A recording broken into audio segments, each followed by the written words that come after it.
சிவபுராணம். ததிசி முனிவரிடம் மன்னிப்பு கேட்ட சுபன்.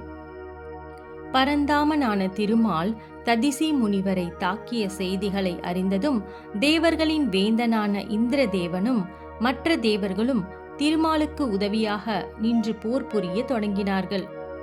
தேவர்களான நாங்கள் இருக்கும்போது அசுர குருவான சுக்ராச்சாரியை நாடியதற்கு உண்டான தண்டனை அளிக்கும் ஒரு வாய்ப்பாக இந்த சூழலை பயன்படுத்தி கொள்ள தேவர்கள் திருமாலுக்கு உதவுவதாக கூறி இணைந்து கொண்டார்கள்.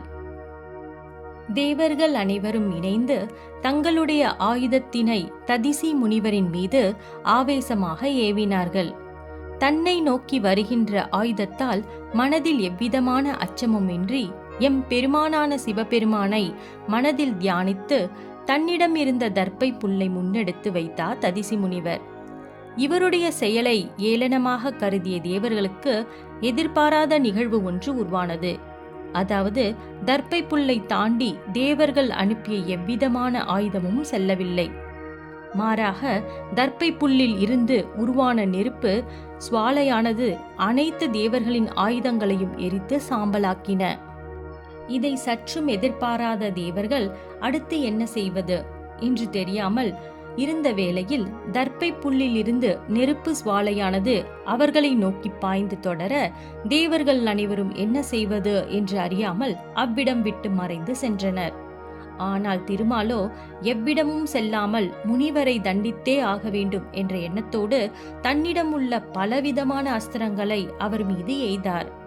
ஆனால் அந்த அஸ்திரங்கள் அனைத்தும் எம் பெருமானின் சிந்தனை கொண்டு தன் முன்னர் எடுத்து வைத்த தர்ப்பை புல்லில் இருந்து உருவான தீ சுவாலைகளில் விழுந்து தனது பலத்தை இழந்து சாம்பலாக்கின. பின்பு திருமால் தன்னிடம் உள்ள பிரம்மாஸ்திரத்தை எடுத்து முனிவரை நோக்கி கடுஞ்சினத்தோடு ஏவினார். பிரம்மாஸ்திரம் சென்ற வேகத்தில் முனிவரை தண்டிக்கும் என எதிர்பார்த்த திருமாலுக்கு பிரம்மாஸ்திரமும் பலனளிக்கவில்லை. இவை யாவும் செயலிழந்த நிலையில் தனது மாயை சக்திகளால் முனிவரை உட்படுத்தி அவரை தாக்க முற்பட்டார் திருமால்.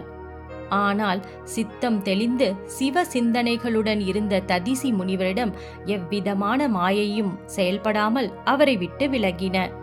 திருமாலின் செயல்களை கண்ட பிரம்மதேவர், ஏன் இந்த அனர்த்தமான செயல்களை வைகுண்டநாதர் புரிந்து கொண்டிருக்கிறார்?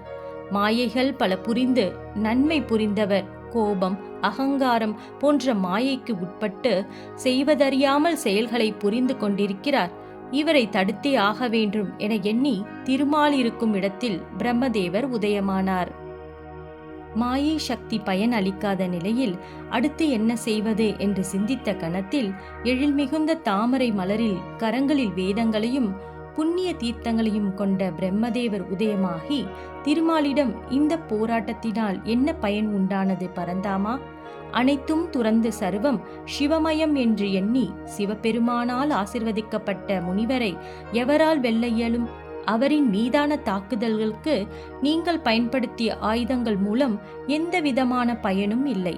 மாறாக அந்த ஆயுதங்கள் மூலம் பூவுலகில் வாழும் உயிரினங்களே பாதிக்கப்படுகிறார்கள். மும்மூர்த்திகள் இணைந்து உருவாக்கிய பிரபஞ்சத்தை நாமே அழிப்பதா? உடனே நிறுத்துங்கள் என்று கூறினார் பிரம்மதேவர். அனைத்தும் உணர்ந்தவரான சிவபெருமான் கரங்களில் சூலாயுதத்துடன் அவ்விடம் தோன்றி திருமாலை பிடித்திருந்த மாயையை விளக்கினார். அதுவரை மாயையின் பிடியில் சிக்கியிருந்த திருமால் பிரம்மதேவரின் கூற்றுகளாலும் மற்றும் சிவபெருமானின் சக்தியாலும் அவரிடமிருந்த மாயையானது விலகி மெய்ப்பொருள் யாதென உணர்ந்தார்.